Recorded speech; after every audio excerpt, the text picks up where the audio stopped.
Hi, Dr. Pam here. So in my last video, I talked about the gut and diet and how food sensitivities can cause a lot of inflammation in your gut.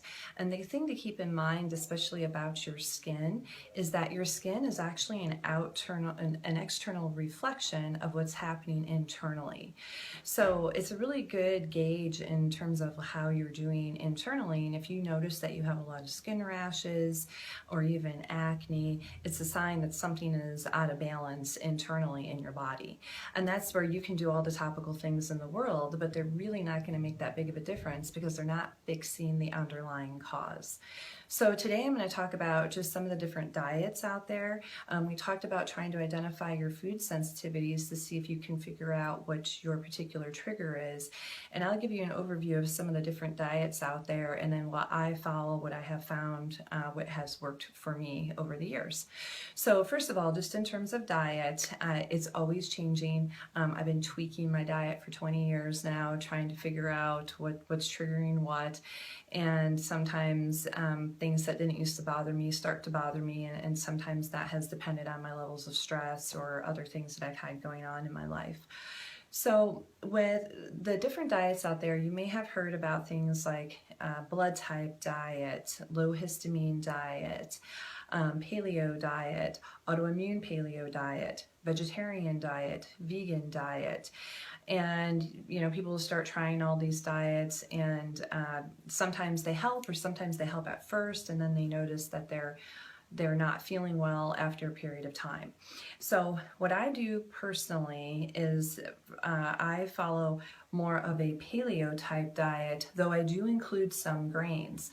Now, anything you read on all of the autoimmune books or some of the information that's come out about how to treat that particular disease, they will say not to have any grains in general.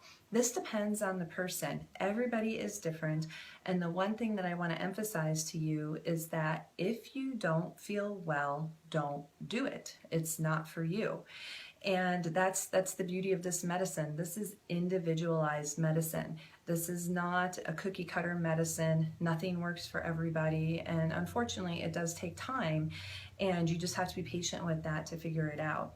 So what I have noticed is that I've gone through many different types of diets in my life where I have followed the low fat diet. I didn't eat beef for 5 years. I was never a vegetarian, but I never really hardly ate any meat either at the same time.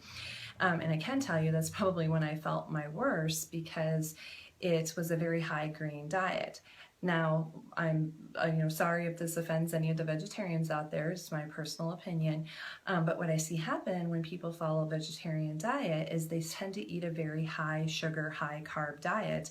And a lot of times not actually even a lot of vegetables.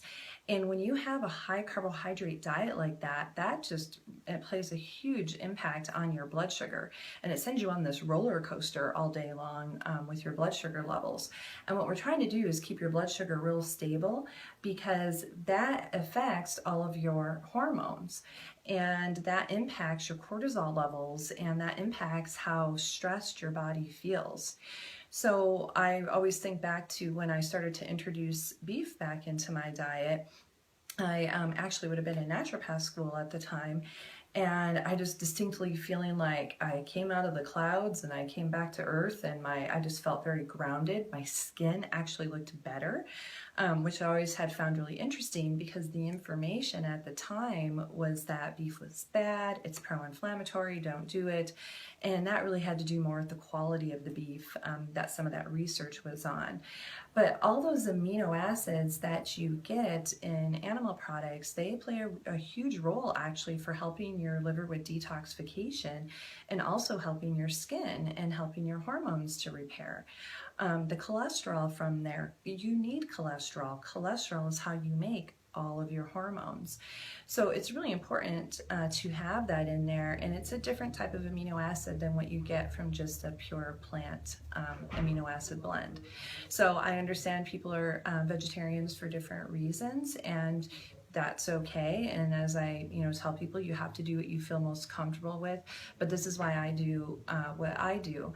And I followed a paleo diet more strict for a while, but I found that I was just needing more carbohydrates than what was in there.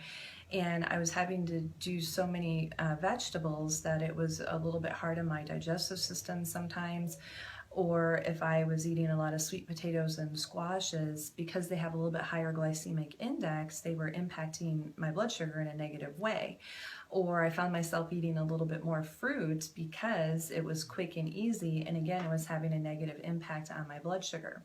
So I choose to include things like steel cut oats. I do gluten-free steel cut oats. I do black beans.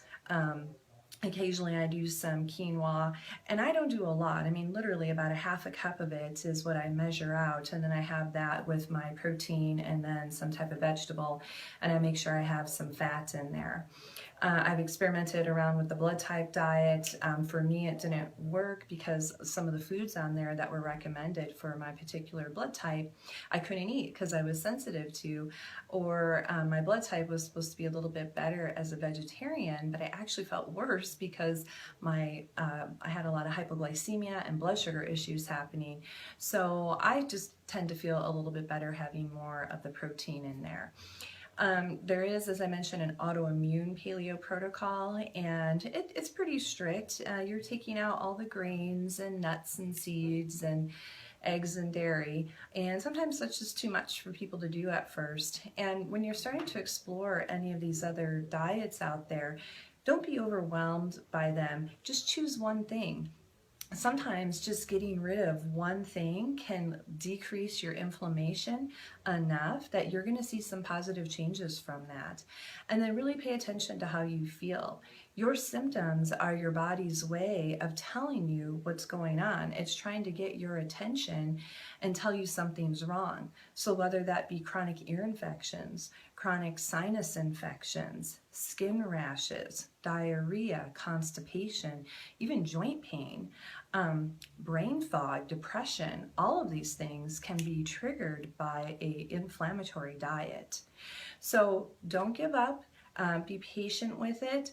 And the other thing that I will talk about in the next video is just how Chinese medicine influenced how I approach diet and what types of food I have and how I cook them. Thanks.